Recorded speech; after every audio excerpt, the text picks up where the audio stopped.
హైదరాబాద్లో 850 కిలోల నెయ్యి సీజ్. కల్తీ జరిగిందనే అనుమానంతోనే స్వాధీనం. మరో 60 కిలోల కుళ్ళిన నెయ్యిని పారబోసిన అధికారులు. పోలీసులతో కలిసి ఫుడ్ సేఫ్టీ బృందాల జాయింట్ ఆపరేషన్.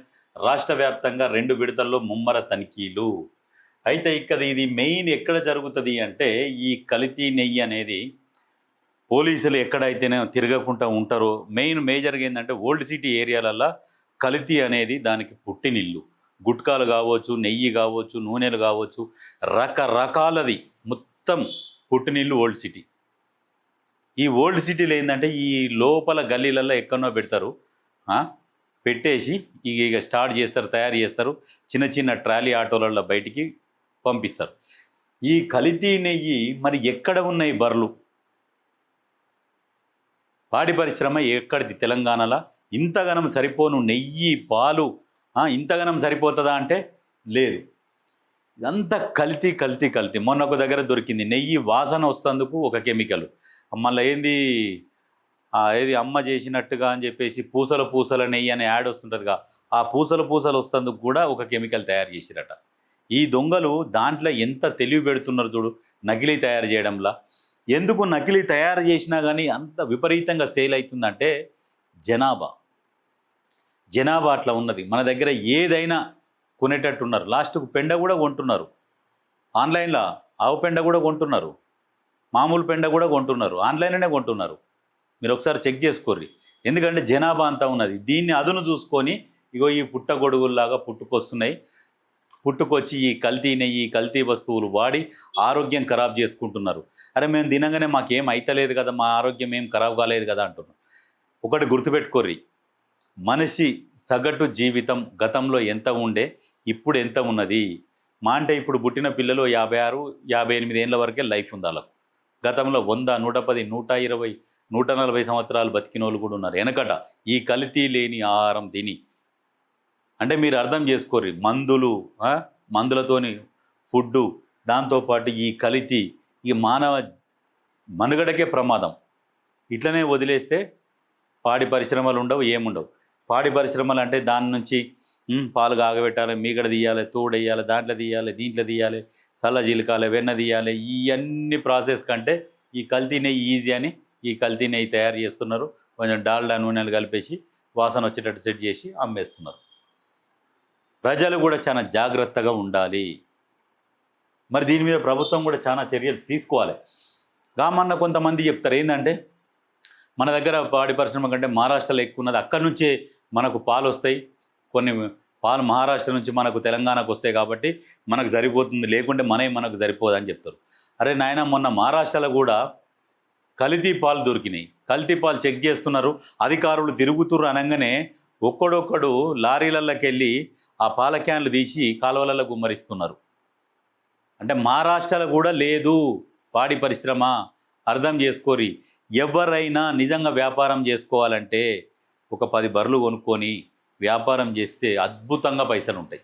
భూమి ఉన్నోళ్ళు కనీసం ఒక 5 ఎకరాలన్నా 10 ఎకరాలన్నా భూమి ఉంటే ఒక 10 బర్రెలు కొనుక్కుంటే చక్కదనంగా సంపాదించుకోవచ్చు. గ్రీన్గా ఎవరి మీద ఆధారపడాల్సిన అవసరం ఉండదు, టెన్షన్ ఉండదు, ఐటీ ఉండదు, సేల్ ట్యాక్స్ ఉండదు, ఏ ట్యాక్స్ ఉండదు. గోసిలోది బర్రె పాలు విన్నామా, కేంద్రానికి పోసినామా, లేదంటే బై హ్యాండ్ అమ్ముకున్నామా, పైసలు వచ్చినా నిమ్మలంగా కాలు మీద కాలు వేసుకొని కూర్చోవచ్చు. వీడు సార్ బెదిరిస్తాడేమో, వాడు బెదిరిస్తాడేమో, ఎవ్వని బెదిరింపులు ఉండవు. ఆరాంగా మన పైసలు మనకు వస్తాయి. మంచిగా దాన్ని పాడి పరిశ్రమ పెట్టుకోవడం వల్ల కూడా ఫిజికల్గా కూడా చాలా ఫిట్గా తయారవుతారు. వ్యవసాయం చేసుకోవడం వల్ల ఎన్నో జాబ్ చేసి, కొంతమందికి ఎట్లా అంటే, మావోనికి బర్రెలు ఉన్నాయి, మేము డైరీ ఫామ్ పెట్టినాము నడుస్తున్నది అని అంటే పిల్లని ఇస్తలేరు. డైరీ ఫామ్ ఉనికి అరే అమ్మ మా పిల్ల మొత్తం ఇదంతా కష్టపడాల్సి వస్తుంది, ఈ కష్టం చేయాల్సి వస్తుంది అని ఇస్తలేరు. అదే పోయి వాడేనో 20,000, 25,000 జీతం చేస్తే ఎలా చేస్తున్నాడు, ఈ కంపెనీలో చేస్తున్నట్టేనేమో ఇస్తారట. వీడు డైరీ ఫామ్ పెట్టి నెలకు 1,00,000 సంపాదించినా ఇస్తలేరు. అదే మళ్ళీ వాడు పిల్లని చేసుకున్నాక కొద్ది రోజులు అయినాక డైరీ ఫామ్ పెడతాం, పైసలు వస్తాయంటే మళ్ళీ రెడీ అంటారు. ఈ జనాల మైండ్ సెట్ చూడు ఎట్లుంటుందో. పైసలు వస్తాయి, ఇక పెళ్ళి అయినాక వేరే ఉద్యోగం చేసేటోడు మనకి ఇలా ఈ జీతం సరిపోతలేదు, ఇక మనం డైరీ ఫామ్ పెడితే నెలకు లక్షలు వస్తాయి అంటే అప్పుడు రెడీ అంటారు. మరి పిల్లని ఇస్తే అప్పుడేమో ఒప్పుకోరు. అట్లుంటుంది. అందుకనే వ్యవసాయం మీద దృష్టి పెట్టుర్రి యువత, కొంచెం ఫిజికల్గా ఫిట్ గారి, ఇటువంటి కల్తీ ఫుడ్ తిని ఆరోగ్యాన్ని ఖరాబ్ చేసుకోకర్రి. దీనివల్ల మీకే కాదు, ఇప్పుడు చిన్న చిన్న పిల్లలు తింటుంటారు కదా, ఇవన్నీ తింటున్నప్పుడు భవిష్యత్తులో వీళ్ళకు పిల్లలు పుట్టకపోవడం కూడా అటువంటివి జరుగుతాయి. 100% ఇది.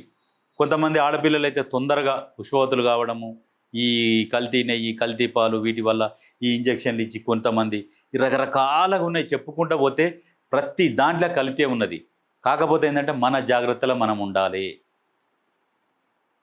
ఎంతోమంది ఎన్నో విధాలుగా చెప్తా ఉన్నారు, అయినా మనం చెవుకి ఎక్కదు. మనకి ఎందుకు ఎక్కదంటే తక్కువ వస్తే చాలు, ₹1 తక్కువకి వచ్చినా చాలా అనే ఆలోచనతో. ₹1 తక్కువ గురించి ఆలోచన చేయకూడదు. అది తినకున్నా మీరేం ఆగమయ్యేది ఏం లేదు.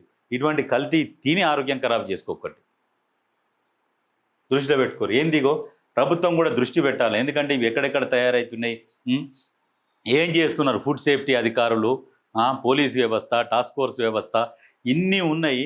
మరి ఈ ఓల్డ్ సిటీలా పోతే విచ్చలవిడిగా దొరుకుతాయి. పోలీసు వాళ్ళకి తెలియదా ఇవి ఎక్కడెక్కడ ఉన్నాయనేది? అందరికీ తెలుసు వాళ్ళకు. మరి వాళ్ళు పట్టుకోవాలంటే 10 నిమిషాల్లో పట్టుకోవచ్చు. ప్రభుత్వం కూడా పోలీసులను ఆదేశించి ఎక్కడెక్కడైతే ఈ గుట్కాలు తయారవుతున్నాయో, కల్తీ నెయ్యి తయారవుతుందో, ఈ కల్తీ నూనె తయారవుతుందో, 20 లీటర్లు 800లకు వచ్చి అమ్మిపోతుండే బజ్జీల బండోళ్ళకు, వీటిని అన్నిటిని పట్టుకొని ప్రజల ఆరోగ్యం కాపాడవలసిన బాధ్యత ప్రభుత్వం మీద ఉన్నది. ప్రభుత్వం దృష్టికి తీసుకొస్తున్నాం. ఇటువంటివి చాలా ఉన్నాయి. ఏ ఏరియాలు ఉన్నాయంటే ఓల్డ్ సిటీ ఏరియాలో మొత్తం చాలా ఉన్నాయి. పోలీసు వాళ్ళకు దాదాపు అందరికీ తెలుసు. అక్కడ సీనియర్ కానిస్టేబుల్ని పట్టుకుంటే అన్నీ చెప్తాడు.